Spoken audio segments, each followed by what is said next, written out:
हाँ तो बेटा हम लोग क्वेश्चन नंबर आपका चौथा लगाते हैं। क्या कहता है, जल के स्तंभ की 40 सेंटीमीटर ऊंचाई के द्वारा हमको H1 की वैल्यू दे रखी है। जल के स्तंभ की द्वारा एक अज्ञात द्रव स्तंभ की 30 सेंटीमीटर ऊंचाई को संतुलित किया जाता है। बेटा हमको द्रव, अज्ञात कोई द्रव है, उसके स्तंभ की ऊंचाई आपको H डैश मान लिया बेटा हम लोगों ने 30 सेंटीमीटर।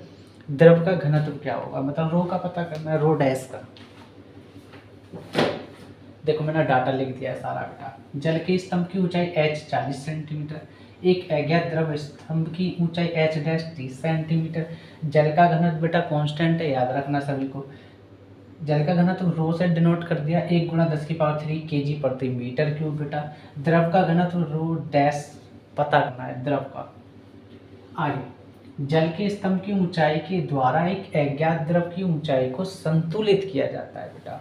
तब हमें पता है कि जल के स्तंभ की ऊंचाई के लिए फॉर्मूला, हम द्रव के लिए बेटा एक फॉर्मूला जानते हैं कि दाब इक्वल रो जी एच,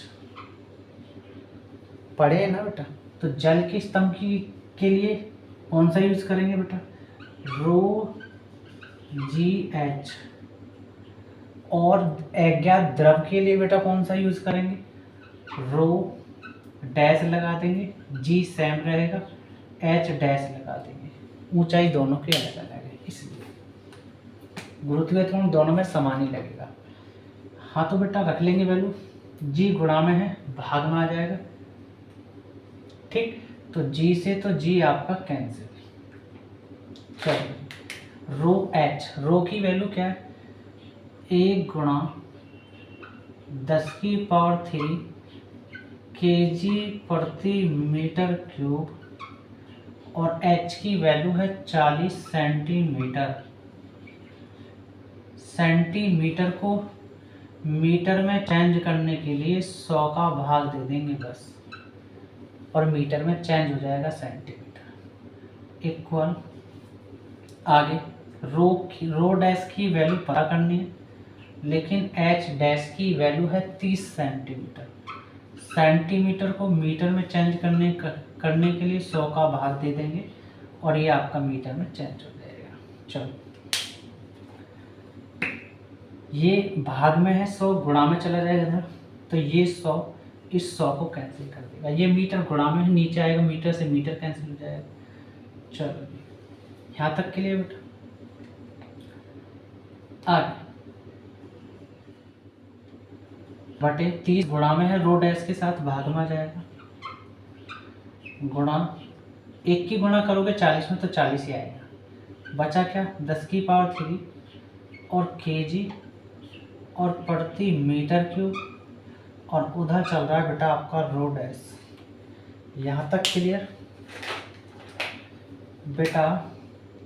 0 0 को खा जाएगा, और जब 4 में भाग दोगे तो आपको मिलेगा 1.33 गुणा 10⁻³ kg प्रति मीटर क्यूब, और वो किसके इक्वल बेटा, रो डैश के इक्वल। और यही आंसर है इस क्वेश्चन नंबर आपके बेटा 4 का। हम लोग बेटा क्वेश्चन नंबर आपका 5 लगाते हैं। क्या कहता है, पारे का 0.76 मीटर ऊंचा स्तंभ वायु के दाब के बराबर दाब डालता है। चलो हमने इसको क्या मान लिया बेटा, इसको H1 मान लिया। आगे, जल का कितना ऊंचा स्तंभ लेना होगा कि उसका दाब भी पारे के स्तंभ के दाब के बराबर हो जाए।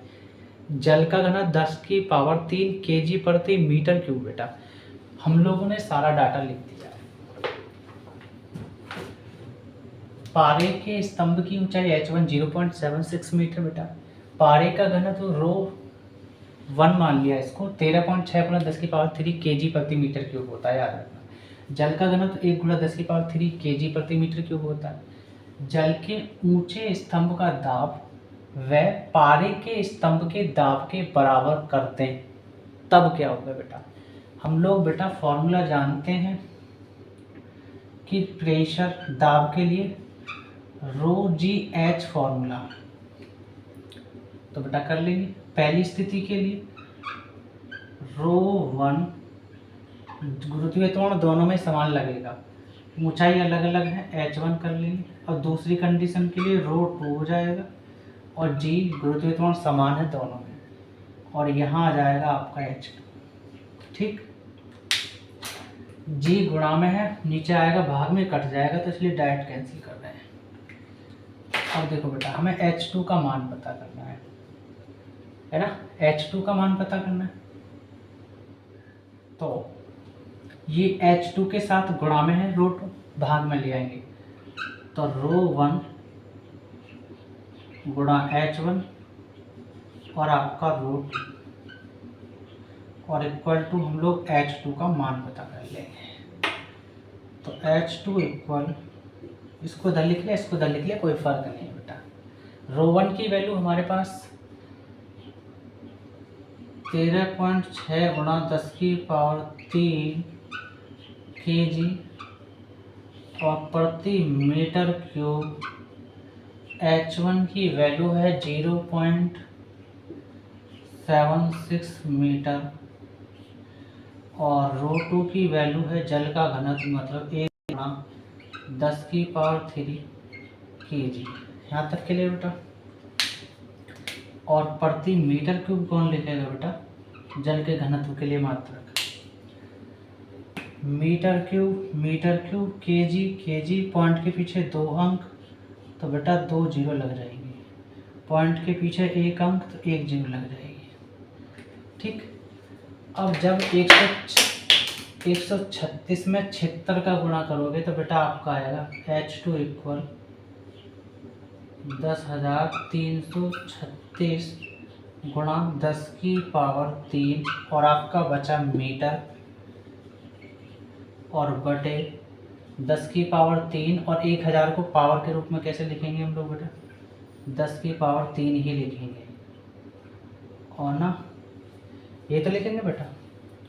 तो H2 इक्वल 1, 2 और 3 पॉइंट को हम ले आएंगे 10.336 और 1, 2, 3 सीधे हाथ से उल्टे हाथ की तरफ आ रहे, दाएं से बाएं आ रहे, RHS से LHS की तरफ आ रहे, बुलंदशहर से औरंगाबाद की तरफ आ रहे बेटा। पॉइंट को 3 अंक सरका करके, तो इसलिए प्लस की 3 पावर बनेगी।